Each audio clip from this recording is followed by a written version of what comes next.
Hello दोस्तों, आज के इस धमाकेदार एक्सप्लेनर में आप सभी का स्वागत है।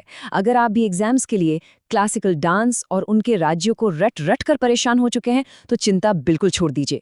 आज हम भारत के पॉलिटिकल मैप और कुछ ऐसी मज़ेदार विजुअल ट्रिक्स का इस्तेमाल करेंगे कि ये सारे डांस फॉर्म्स हमेशा के लिए आपके दिमाग में सेट हो जाएंगे। कोई रटाफिकेशन नहीं, सिर्फ स्मार्ट लर्निंग। तो चलिए बिना किसी देरी के शुरू करते हैं। तो आज के इस सेशन का एजेंडा बहुत ही क्रिस्प है। सबसे पहले हम इसके बेसिक फाउंडेशन को समझेंगे, फिर मैप पर नॉर्थ और ईस्ट के डांसेस कवर करेंगे, उसके बाद साउथ इंडिया, फिर केरल के दो खास नृत्यों पर आएंगे और आखिर में डांस के इमोशंस और रस को डिकोड करेंगे। चलिए सबसे पहले बेसिक्स क्लियर करते हैं। भाग 1, द फाउंडेशन। आखिर इन क्लासिकल डांसेस की शुरुआत कहाँ से हुई? देखिए, इन सभी क्लासिकल आर्ट फॉर्म्स का एक ही अल्टीमेट सोर्स है और वो है नाट्यशास्त्र। ये भरत मुनि जी का लिखा हुआ एक बहुत ही प्राचीन ग्रंथ है। और पता है, इसकी अहमियत इतनी ज्यादा है कि इसे हमारे भारत का 5वां वेद भी कहा जाता है। डांस के सारे नियम, पोज और मूवमेंट्स सब कुछ इसी महान ग्रंथ से आते हैं। अब यहाँ एक बहुत ही क्लासिक डिबेट आती है जहाँ अक्सर स्टूडेंट्स कंफ्यूज हो जाते हैं। भारत में असल में कितने शास्त्रीय नृत्य हैं, 8 या 9? तो इसे अच्छे से समझ लीजिए कि संगीत नाटक अकेडमी ऑफिशियली सिर्फ 8 डांसेस को ही क्लासिकल मानती है। लेकिन असली ट्विस्ट यहाँ है। हमारी भारत सरकार के संस्कृति मंत्रालय यानी मिनिस्ट्री ऑफ कल्चर ने इस लिस्ट में एक 9वां नाम भी जोड़ दिया है और वो है पूर्वी भारत का छऊ डांस। तो एग्जाम में क्वेश्चन बहुत ध्यान से पढ़ना है कि किसके अकॉर्डिंग पूछा जा रहा है, ताकि फ्री के मार्क्स किसी सिली मिस्टेक में न चले जाएं। मूविंग ऑन, भाग 2, उत्तर और पूर्व के नृत्य, यूपी, असम, ओडिशा और मणिपुर। मैप पर सबसे पहले चलते हैं उत्तर प्रदेश। यहाँ का क्लासिकल डांस है कथक। अब इसे याद कैसे रखा जाए? बहुत सिंपल है। यूपी का क्या फेमस है? बनारसी पान। और पान में क्या लगता है? कत्था। कत्था से बन गया कथक, है ना मजेदार? और एक और ट्रिक है, यूपी के लोग कभी थकते नहीं हैं। कथक यानी जो थके नहीं, बस हो गया याद। अब सीधे नॉर्थ ईस्ट यानी असम की तरफ चलते हैं। यहाँ का डांस है सत्तरिया। इसकी ट्रिक तो और भी सॉलिड है। सत्तरिया में आवाज आती है 7 यानी 7 की, जो नॉर्थ ईस्ट की 7 सिस्टर्स को पॉइंट करता है। और वहाँ के उस मुश्किल ज्योग्राफिकल टेरेन में रहने वाले लोग क्षत्रियों की तरह मजबूत होते हैं। क्षत्रिय से सत्तरिया। वैसे ये सबसे नया क्लासिकल डांस है जिसे 15वीं सदी में महान संत शंकरदेव जी ने शुरू किया था। अब ईस्ट इंडिया के इन 2 डांसेस के लिए तो कोई ट्रिक चाहिए ही नहीं। ये तो हमारे मेमोरी पैलेस में बिल्कुल फ्री में फिट हो जाते हैं। ओडिसी ओडिशा से और मणिपुरी मणिपुर से। लेकिन इनके कुछ यूनिक फीचर्स जरूर याद रखिएगा। ओडिसी में डांसर की बॉडी त्रिभंग यानी एस शेप में होती है, बिल्कुल एक सुंदर सी मूर्ति की तरह। और मणिपुरी में डांसर जो एक बहुत ही खूबसूरत सिलेंड्रिकल स्कर्ट पहनती हैं, उसे पुटलोई कहते हैं। मैप पर थोड़ा नीचे आते हैं। भाग 3, दक्षिण भारत के नृत्य, तमिलनाडु और आंध्र प्रदेश। बात करते हैं सबसे पुराने शास्त्रीय नृत्य की, भरतनाट्यम, जो तमिलनाडु से है। अब इसकी ट्रिक सुनिए।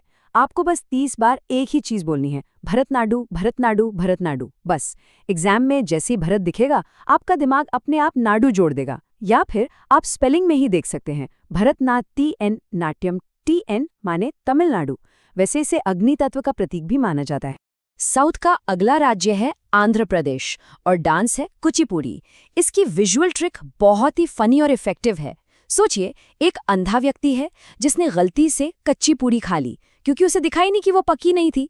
अब अंधा से बन गया आंध्र प्रदेश और कच्ची पूड़ी से कुचिपुड़ी। मैं गारंटी देता हूं आप ये इमेज कभी नहीं भूल पाएंगे। अब चलते हैं वेस्ट कोस्ट की तरफ। भाग 4, केरल के 2 अनमोल रत्न। केरल का पहला डायमंड है कथकली। ट्रिक क्या है? कथकली में वर्ड है कली और केरल की दुल्हनें अपने बालों में बड़ी ही सुंदर फूलों की कली लगाती हैं। ध्यान रहे, इसे यूपी के कथक से मिक्स मत कीजिएगा। कथकली ज्यादातर मेल डांसर्स करते हैं। इसे बैलेड ऑफ द ईस्ट भी कहते हैं, जहां रामायण और महाभारत की कहानियों को चेहरे और खासकर आईब्रोज के बहुत ही इंटेंस एक्सप्रेशन से बताया जाता है। केरल का दूसरा जैम है मोहिनी अट्टम। इसका नाम ही कितना खूबसूरत है। मोहिनी यानी कैसी सुंदर स्त्री जो सबका मन मोह ले, और अट्टम का मतलब है नृत्य। ये बिल्कुल केरल की नेचुरल ब्यूटी की तरह ही एकदम जादुई और मन मोह लेने वाला डांस है। इसे याद रखने का मंत्र है मोह कर ले। मोह से मोहिनीअट्टम और करले से केरल। ये एक सोलो फीमेल डांस है और इसकी सबसे खास बात यह है कि इसमें भरतनाट्यम की ग्रेस और कथकली की पावर दोनों का एकदम परफेक्ट बैलेंस देखने को मिलता है। फाइनली थ्योरी वाले पार्ट पर आते हैं। भाग 5 भावनाएं और रस, जो इन क्लासिकल डांसेस की असली आत्मा है। नाट्यशास्त्र के अकॉर्डिंग डांस के 2 एकदम अपोजिट नेचर होते हैं, लास्य और तांडव।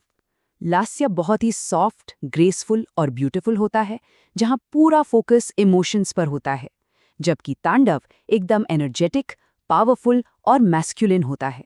इंटरेस्टिंग बात यह है कि कथकली पूरी तरह से तांडव है, जबकि भरतनाट्यम, ओडिसी और मोहिनीअट्टम जैसे बाकी डांसेस लास्य की तरफ झुकाव रखते हैं। अब यहाँ एक कैच है। एक और किताब है अभिनय दर्पण, जो डांस को 3 बहुत ही कंफ्यूजिंग टर्म्स में बांटती है। यही एग्जामिनर आपको फंसाता है। पहला है नृत्य, इसमें सिर्फ डांस स्टेप्स और रिदम है, कोई इमोशन नहीं। दूसरा है नाट्य, जिसमें एक्टिंग और ड्रामा से कहानी बताते हैं। और तीसरा है नृत्य, जो इन दोनों का कॉम्बो है। इसमें स्टेप्स भी हैं और चेहरे के भाव भी। तो नृत्य, नाट्य और नृत्य का ये फर्क हमेशा याद रखिएगा। और ये रही हमारी अल्टीमेट चीट शीट। इसका एक मेंटल स्क्रीनशॉट ले लीजिए। सारे डांसेस, उनके स्टेट्स और हमारी वो फनी ट्रिक्स, सब कुछ एक ही जगह। भरतनाट्यम यूपी वाले थकते नहीं, केरला की कली मोकरले और अंधे की कच्ची पूड़ी। अब ये सारा डेटा आपके दिमाग के जियोग्राफिकल मेमोरी पैलेस में परमानेंटली लॉक हो चुका है। इस एक्सप्लेनर को एंड करने से पहले आपके लिए एक सोचने वाला सवाल छोड़कर जा रहा हूं। जैसा कि हमने शुरू में डिस्कस किया था, मिनिस्ट्री ऑफ कल्चर ने छऊ को 9th क्लासिकल डांस माना है, लेकिन छऊ तो असल में एक मार्शल आर्ट्स वाला फोक डांस यानी लोक नृत्य है। तो ऐसा क्या होता है जो एक रीजनल फोक डांस को नेशनल लेवल के क्लासिकल स्टेटस तक ले जाता है? क्या वो उसके रूल्स हैं, उसकी पुरानी हिस्ट्री है या कुछ और? इस पे जरूर सोचिएगा। मुझे उम्मीद है आज का ये सेशन आपके लिए सुपर हेल्पफुल रहा होगा। ऐसे ही स्मार्ट तरीके से सीखते रहिए।